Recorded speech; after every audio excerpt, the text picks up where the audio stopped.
Pour ces gamins, mendier est devenu un métier. Tous les jours, ils quadrillent la gare du Nord sous la surveillance des adultes qui les accompagnent.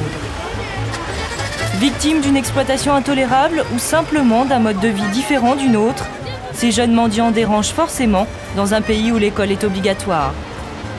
Fils et filles du vent, roms, tziganes de Roumanie, ils ne connaissent que la route et la Manche. Rosa et Irina sont arrivées en France il y a 5 ans avec leur famille. Des années d'errance à travers la banlieue parisienne, de Nanterre à Saint-Ouen, en passant par Gennevilliers. Bon chocolat. C'est avec ma mère que j'ai pas la première fois faire la manche, avec mon père. Irina, elle faisait la manche avec ma mère et moi, je faisais la manche avec mon père. Et ma soeur grande, elle faisait tout seul la manche, mais pas en Champs-Élysées.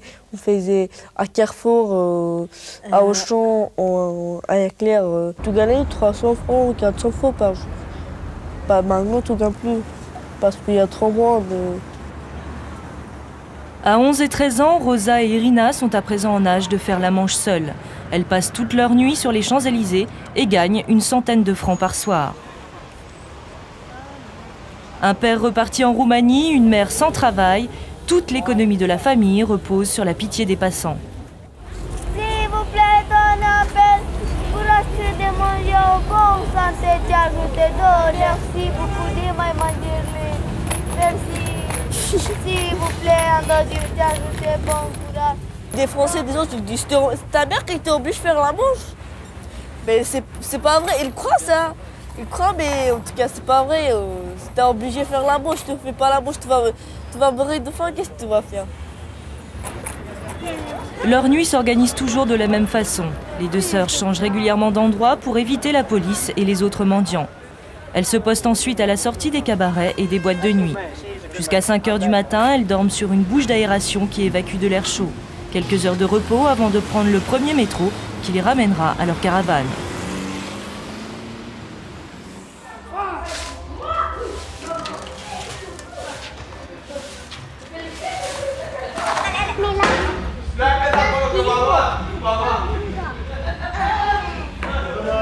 Je crois qu'ici il est bien, je crois qu'ici il fait du travail bien pour les enfants. Ici, très pas bien comme la Roumanie. Ici, la même comme la Roumanie, communiste. Vous avez du Pourquoi? travail? Vous avez Et du pas travail travailler, pas rien du tout, madame. Comment je fais comme ça? Je demande à la rue, monsieur, dame, s'il vous plaît, 1 franc pour acheter manger les enfants. Regarde, beaucoup d'enfants. Monsieur, dame, 1 franc pour acheter manger, s'il vous plaît. Je vais mourir de faim. Sur cet ancien parking, près de 400 personnes ont élu domicile sans autorisation. En région parisienne, environ 3000 Roms, régulièrement expulsés par les municipalités, traînent leur caravane d'un terrain insalubre à un autre. Sédentarisés de force sous le régime communiste, de nombreux Roms ont repris la route au début des années 90 pour fuir un pays où plus de 50% de la population vit sous le seuil de pauvreté. Ils traversent l'Europe, toujours par des filières clandestines. Pour venir, soit on a un véhicule, on se débrouille, donc on est déjà un petit peu plus riche, soit on n'a rien et on passe par un passeur, quelqu'un qui va vous enfermer dans une camionnette et vous faire passer la frontière de nuit, etc. Et ça se paye. Ça s'organise et ça se paye. C'est un peu comme une agence de voyage. Alors qui peut se payer soit en argent, directement au départ, parce qu'on aura laissé ses biens, vendu ses biens, soit en argent après coup, et là on vous gardera le passeport ou les documents essentiels, et il faudra se débrouiller pour gagner très vite, par la mendicité ou toute autre forme, gagner très vite les sommes à rembourser. Une fois arrivé en France, il faut une adresse postale pour pouvoir déposer une demande d'asile. À Nanterre, une association offre une domiciliation gratuite et une aide pour toutes les démarches administratives.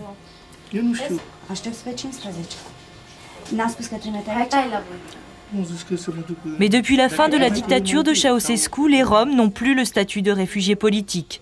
Déboutés du droit d'asile, ils deviennent très vite des sans-papiers. Un certain nombre d'entre eux ont été expulsés par les forces de l'ordre et selon en application de la loi simplement.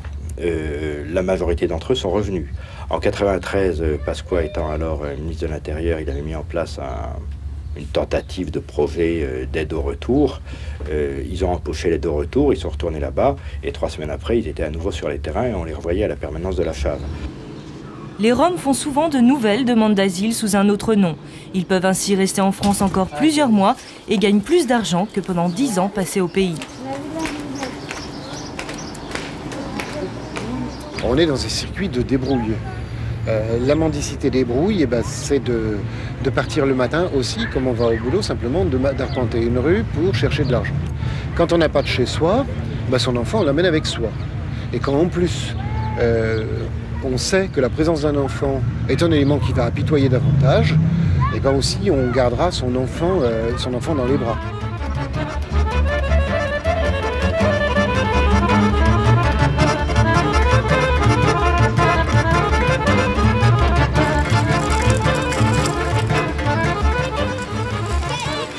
Une véritable économie parallèle s'organise sur les campements.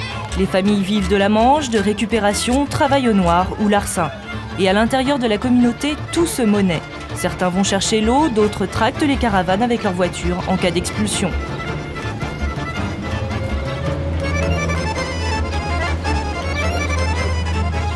Une tribu avec ses règles propres, guidée par un chef, un protecteur qui se fait rétribuer ses services. Le chef, il a la grande qui met des sens. Et il marche avec des sons, je sais pas comment ça s'appelle. Tout le monde il paye 5 francs, 6 francs pour la sauce.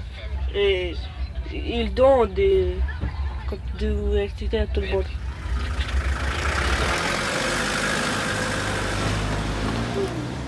Alors, et vos carnets de vaccination? Les carnets? Non, c'est dans pourquoi. Les carnets de vaccination, de vaccins? Il faudrait aller les chercher, voir où on en est. Toi, tu y es. Daniela? Non. Et toi? Tu vas voir, je suis sûre que je vais retrouver mon écriture. Voilà. Alors, tu l'as eu quand? Ben voilà, il faut faire une piqûre encore.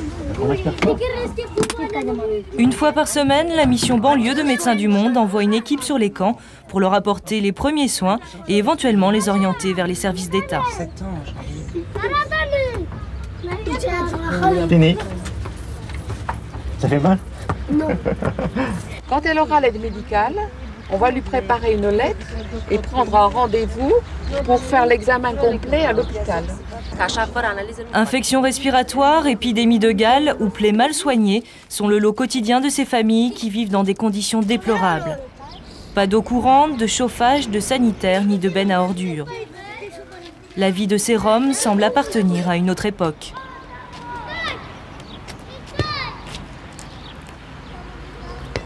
Je dirais qu'autrefois, dans nos campagnes, les enfants participaient à l'économie familiale. Et il y a peut-être encore des enfants qui vont conduire les troupeaux, traire les vaches.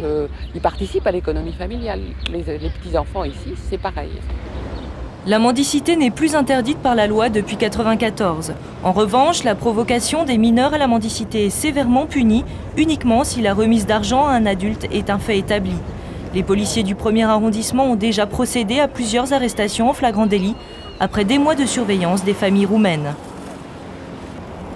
Vous avez un article du Code pénal, l'article 227-20, qui prévoit les peines applicables à la provocation de mineurs à la mendicité. Quelles sont ces peines? La peine est de 2 ans d'emprisonnement et de 300 000 francs d'amende. Et lorsque le mineur est âgé de moins de 15 ans, la peine est aggravée. L'amende devient 500 000 francs pour les 300 000. Et puis l'emprisonnement passe à 3 ans. Vous voyez que ce ne sont pas des peines négligeables. On va interpeller mère et enfant. On ne menotte pas. On y va tranquillement. Où est la 3e?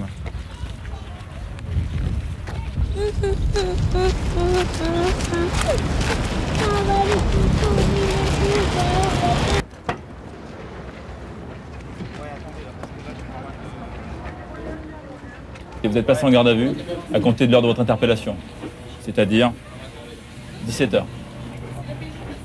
Vous m'avez compris? On verra ça au service.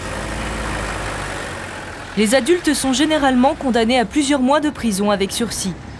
Les enfants sont placés en foyer mais ne sont pas séparés définitivement de leurs parents. Pour que le judiciaire intervienne et le juge des enfants, il faut que les parents exercent de façon tout à fait carencée l'autorité parentale, soit par des mauvais traitements, soit par des conduites qui mettent ces enfants en danger. Donc là, il y a à apprécier, savoir si ces enfants sont réellement en danger. Souvent, d'ailleurs, les parents que nous rencontrons sont chaleureux, s'en occupent correctement, les enfants sont nourris, suivis. Le problème, c'est que vous avez là affaire à une population qui a des références culturelles et des références de fonctionnement tout à fait hautes que les nôtres et qui se trouve un peu à la limite de l'état de droit.